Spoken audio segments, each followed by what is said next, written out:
Hello and welcome back to the Product Biz Podcast. My name is Monica Little, and this is a mini continuation from a little egg that I dropped in the last episode. So hopefully you listened to that episode because it's going to segue into what we're talking about today, which is the problem that your product solves. Now, why I want to talk about this is because knowing the problem that your product solves is literally the backbone of your entire business. Every single product out there solves some sort of problem.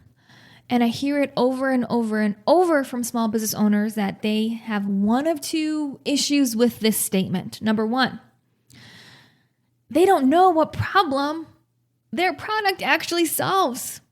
Or number two, which is even more prevalent, which is the problem that their product solves just isn't that big of a problem. And they struggle with that. So I want to address both of those, and I want to have a start to this conversation and an end to this conversation so that it never comes up again, because this is that important for you to understand. Like I mentioned, the problem that your product solves is the backbone of your business. It will determine everything that you do. It will determine your branding. It will determine your photography. It will determine the marketing words that you use. It'll determine your website design. It will determine the information you have on your Instagram, what you share. It will determine the type of content in your emails that you send out.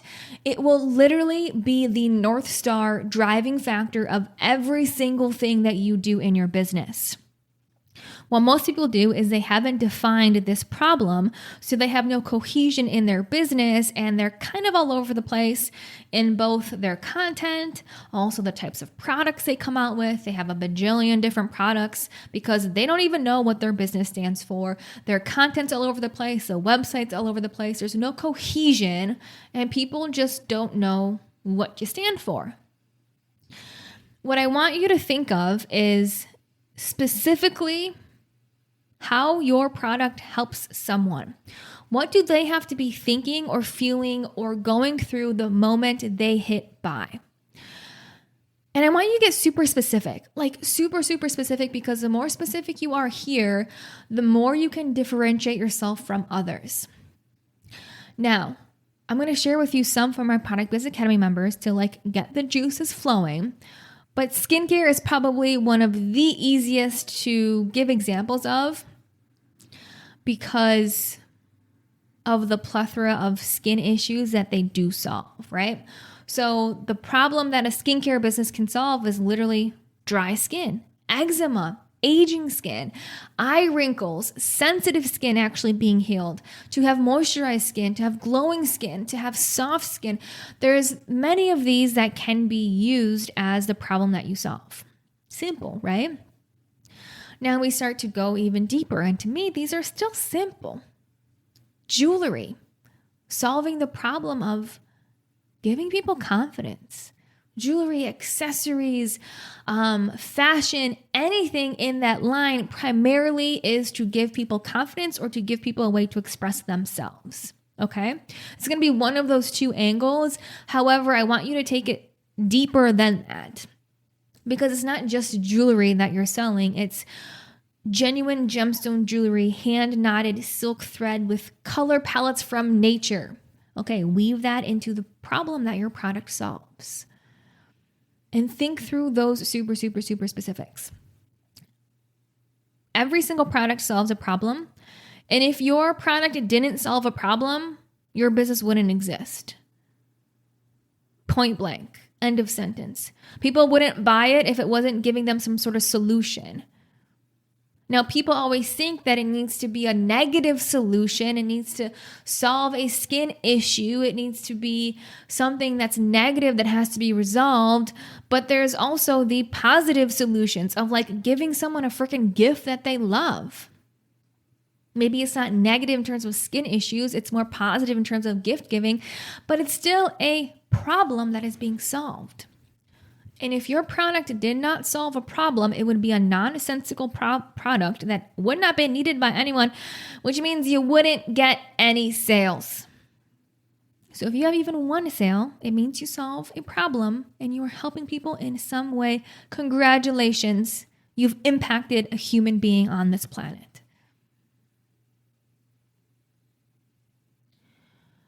The reason I don't like the thinking of I don't solve a problem with my business or I don't solve a big enough problem in my business is because that thought is extremely limiting. And honestly, it's rooted in lack. And other lack thoughts are, I don't have the time, I don't have the money, I don't solve a problem with my products, I don't solve a big enough product with my problem. Oh my God, I'm getting my problems and products tongue twisted. But you get what I'm saying. It's rooted in lack. I don't solve a problem is limiting. And people are comparing how big of a problem that they solve as if there's some freaking king of the problems who's assigning values depending on severity of the problem. And we're assessing where are we on this problem scale. When in reality, what I want you to know that is when someone is in a problem, no matter what it is, that's all they can freaking think about at that point in time. There is no king of problems who's granting people wishes based on the severity of their problems. And there is no business that is going to do better than another one because of this king of problems who's assigned them on this magical scale that we've just created. Every single person, when they are in their problem, thinks it's the biggest problem out there. Let's take an example if you don't believe me. Let's think back to when we were 15 years old and we had our first boyfriend that broke up with us. That 15-year-old version of you literally thought her earth was shattering. And the only solution to her problem was one of a few things. Number one, a love song that she just related to so much and brought her so much, I don't know if it was tears or joy or grief or what, but she just felt understood. Or maybe some freaking ice cream, depending on how emotionally intelligent we were back when we were younger. But if you were like me, that didn't kick in until 10 or so years ago when I started down this personal development journey. So maybe ice cream was the only solution to feel better and have some guilty pleasure of ice cream or a TV show or something to get that breakup off of your mind. Now it could be a silly TV show. Let's take The Bachelorette or MTV Cribs back in my day. When someone could say MTV Cribs doesn't solve a problem, yeah, it gives people entertainment when they're going through hard things. And for that teenage girl who's going through her first heartbreak and watches MTV Cribs or a crappy reality TV show to get some time away from what she's experiencing, that's literally all that's on her mind is how do I not feel these feelings? Or if you just had a breakup and you're 15 years old, maybe you go buy a new outfit to show him what he's missing, right? That piece of clothing is literally your biggest problem solver in that moment. And I can go on so many different tangents. I don't know why I picked that example, but it came to me and it kind of worked. When someone is in their problem, that's all they can think about. That's it. And they're actively looking for a solution. Now, you have to know what that problem is, and that's homework for you to find out. I'm not going to sit here and list 20 million different niches and types of products that people sell and give you the golden problem that you solve. That's great homework for you to sit down and refine and maybe even ask yourself, how do I make my product more specific or more different to solve a more specific problem? Because there's riches in niches. The whole point of that is just saying that your product solves a problem, and for your customer, it's a big enough problem at that point in time. But I want to go back to people who have the thought of, but my product just doesn't solve that big of a problem. It feels weird to make it a big deal. It feels weird to talk about it like it's solving a problem when there are actual problems. Going back to the king of problems. We're assigning values to problems. Don't do that. But if you are, Here's what I want you to know. If you are holding on to a belief of, but my products don't really solve that big of a problem.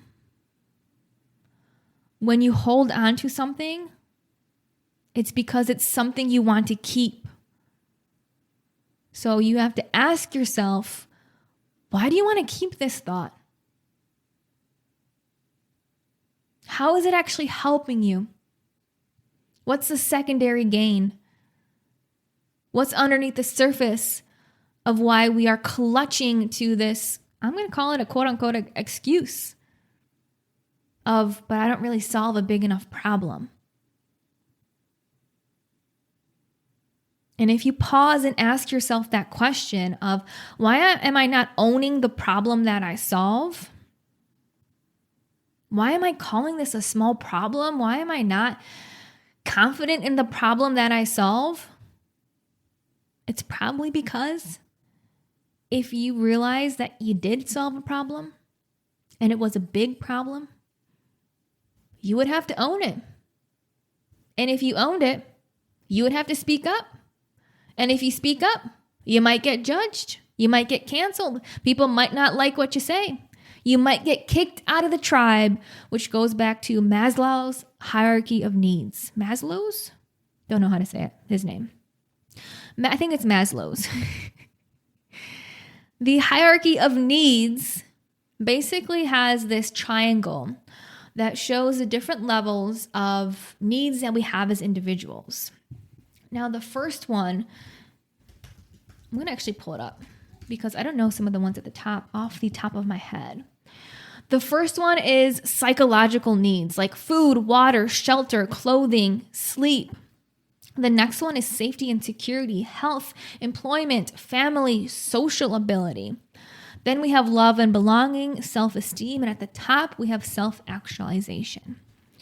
Why I'm mentioning this to you is because if we have a fear of claiming what problem we own, which means we have to speak up, which means we may get judged, which means we get kicked out of the tribe, that is affecting one of our human fundamental needs of safety and belonging and community and tribe, because way back when saber-toothed tigers roamed this planet, if they did, who knows at this point in time, right? What's actually true of our past? If we were kicked out of a tribe, it was life or death. So this is literally your subconscious reptilian brain that is feeding you this little white lie of, you don't really solve a problem, Monica. It's not a big enough problem. Better off to just not even think you solve one. The thought of, I don't solve a problem or I don't solve a big enough problem is a belief system, aka BS, that keeps you small, that keeps you from owning your voice and like sharing your product with the freaking world. And your beliefs and unwinding your beliefs is what holds the keys to your financial success. I will live and die on that hill. It's personal growth. It's your belief. It's your belief systems. It's understanding why they are there and why they are wrong and why they are there just to save you and keep you comfortable and keep you small. So this comes down to a fear of being judged. 100%. Because, oh my God, what if you get judged because you're making it a big deal, but there are bigger problems out there? What if you get judged for talking about jewelry and how beneficial it is and how it makes you feel good when there are people out there with skin problems? Or worse, there are people out there with sickness, with cancer. There's a saying that goes, and I'm going to totally butcher it. You can't get sick enough to help those that are sick. Okay? So what I mean by that is if you are dimming your light about your products and the problem they solve because there are bigger problems in this world, you're actually not helping those problems at all, right? What would help those problems in the world is if you owned what problem your product solves, if you brought joy to more people, if you raised the vibration of the collective, if you made more money, if you hired more people, if you impacted your community, if you donated some of that money to causes, that maybe those causes are of those quote unquote bigger problems. But it's going to require you to believe in the severity of the problem that your product solves. And trust me, we live in a world, if you look around you, if you look on the internet, if you read some of the comments people leave on Instagram posts, where there's a big lack of joy and there's a big lack of happiness. So if you have a product that gives someone joy and gives someone's happiness, I would say you have one of the biggest obligations and responsibilities in this world to give people more of that. We live in a world where so many people lack confidence, where so many people lacked believing in themselves, in loving themselves, in showing up authentically. We live in a world where people, oh God, I mean, this can go down a tangent of like, people adore these celebrities that have spent millions of dollars on plastic surgery, and they have so much gaps in their heart of like joy of who they are as individuals, of themselves. Don't you think that if you have a product that gives someone joy in terms of jewelry or fashion or accessories or a keepsake or something that maybe isn't a quote unquote problem in your eyes, don't you think that is solving a fundamental human problem we have in this world right now? Truly. And what if you approached your business from that angle of, wow, if I can talk about how my products bring someone joy, if I can talk about how my products bring someone peace, bring someone confidence, bring someone nostalgia, bring someone good memories, bring someone love, isn't that worth it to share that with the world? And it's doing the world a disservice by keeping that to yourself. Now, when it comes down to it, like I said, my products don't solve a big enough problem is an excuse to play small. It's a fear of being judged. And our greatest fears are our greatest wastes of time. 100%. And who would you be and what would your business look like if you just owned it?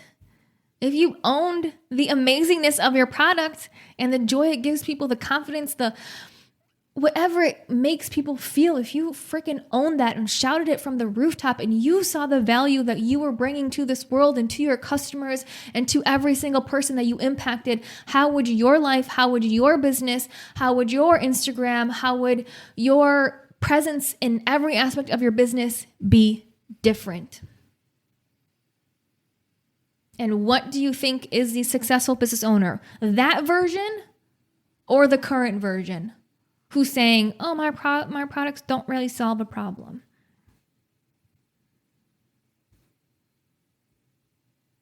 There will always be a plethora of problems in this world, and that's a good thing, because if there were no problems and we were living in a place like, let's say, heaven, I don't think they like sell products there. I don't think that people go to markets. They're just like loving life and, I don't think there's even food. I don't really know what it's like up there, but it's probably pretty freaking cool that we'll get to experience that one day, right? But the fact that there are problems means you have a business, means you solve a problem, means just own it for the sake of your customers and who you can impact. And other thing I want to say, like, who are you to assess what brings people joy? And what they like and what they want in their life. Oh, no. I'm not going to talk about my product because it doesn't solve a big problem. Who are you to choose that for someone else? I mean, I was just telling you guys in the last episode of how I love the A Court of Thorns and Roses books. This author could be like, yeah, but it's not a self-help book and it's not really like teaching people anything. It's about fairies and, battles and a little bit of romance. And it's not really like people aren't learning from it. Sure, she could do that. Or she could focus on, this is a fantastic fiction book. That if you like to read fiction, if you want something fun to do, if you want to like be super productive at work so you can finish up already and get back to your book, aka me, then this is a book for you. And who would she be to tell me that this book to me, which I really enjoy and I'm excited to read, isn't good enough for me or isn't solving me my problem? Let me choose my problems, lady. And my problem right now is I want a good book to read at the end of the day, okay? And to me, super interesting to bring this back. Like when someone is in their problem, it's the biggest thing on their mind.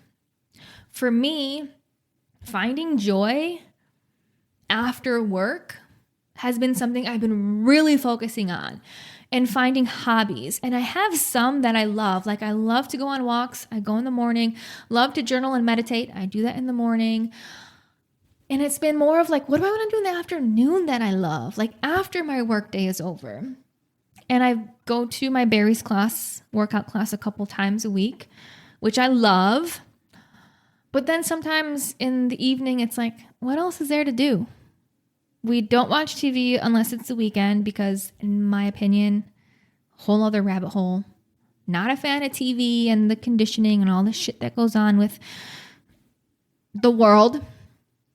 So it's been a huge problem for me of like, what do I do in the evenings to wind down? I've been reading self-help books. I love to read, but like I mentioned in my last episode, those kind of still feel like work. I bought a paint with numbers kit, which I love, but I don't know how people do it. Like that hurts my freaking neck.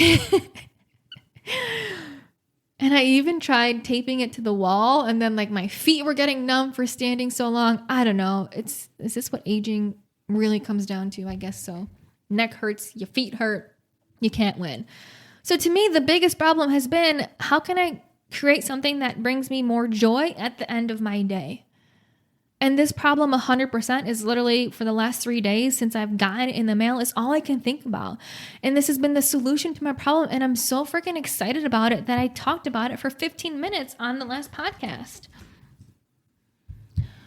So please don't go assuming the problem and severity of problem that you solve and determining how small or big someone's problems are in this world.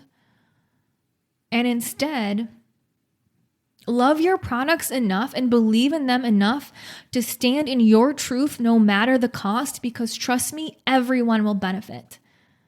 Every single person will benefit, including you, your family, your community, your customers, the people who are just in your energy, who are following you, who are viewing you. Every single person will benefit.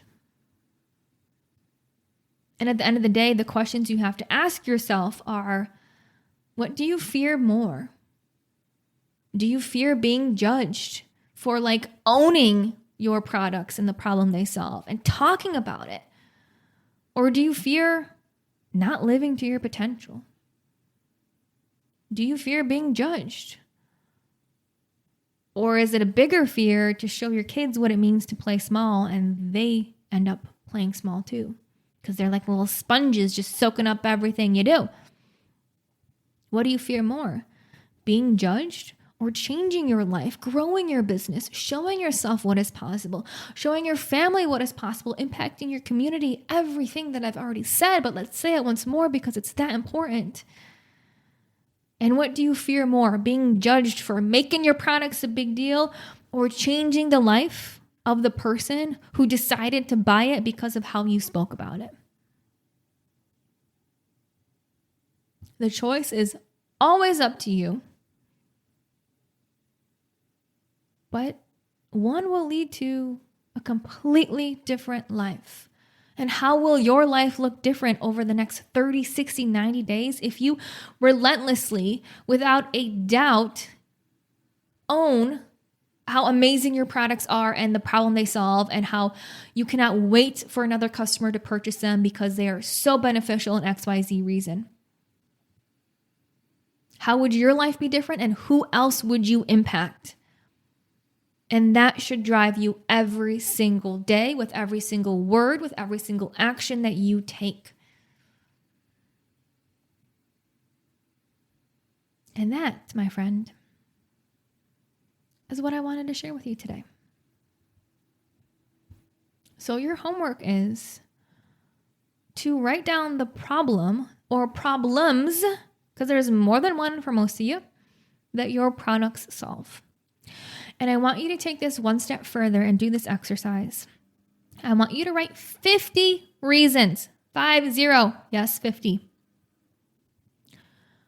Starting with the statement, what if someone ... and finish that statement describing a way that someone, or a reason why someone bought your product. Okay? For example, let's just pick on jewelry. I've been picking on jewelry this episode. What if someone wanted to buy a perfect Mother's Day gift for their mother that they usually really struggle with, and they found my product, which was perfect for them? What if someone was just struggling to find something unique, and they came across how I make my products and the colors I use? What if someone had a special attachment or meaning to this one material, metal, gemstone that I use, and it evoked a memory from childhood of when their grandma used to bring them home little marbles, and it looked just like the marbles that she would get? I'm making up all these examples, but I'm creating really unique examples of what a customer may be experiencing or thinking right before they purchase or find you. Let's keep going with the jewelry one. 50 is fun because by the end, you're going to get to something like, what if someone has cancer and they lost all of their hair, and this piece of jewelry is what makes them feel beautiful and confident? Now, people want to fight me and say jewelry doesn't solve a problem. That's a pretty big problem that I'm sure people are actually suffering with, okay? So do this exercise, 50 reasons. What if someone, they're like make-believe reasons, but actual things that can be happening, and watch how you shift how you look at your products because of all the ways that people can be experiencing them rather than, oh, I just bought it just to buy it, which is what we think is happening, but it's truly not. There's a story behind every single customer that's buying one of your products. And the more you can get emotionally involved in those stories, even if we're just writing them down from our thoughts of what it could be, the more you are going to own your products and the problem that they solve. Okay, it's 12 o'clock, which means it's my lunch break. I'm going to go keep reading my book, A Court of Thorns and Roses, and then come back and work and then read again this evening. So thank you so much for hanging out with me today on the Product Biz Podcast, and I will see you on the next episode.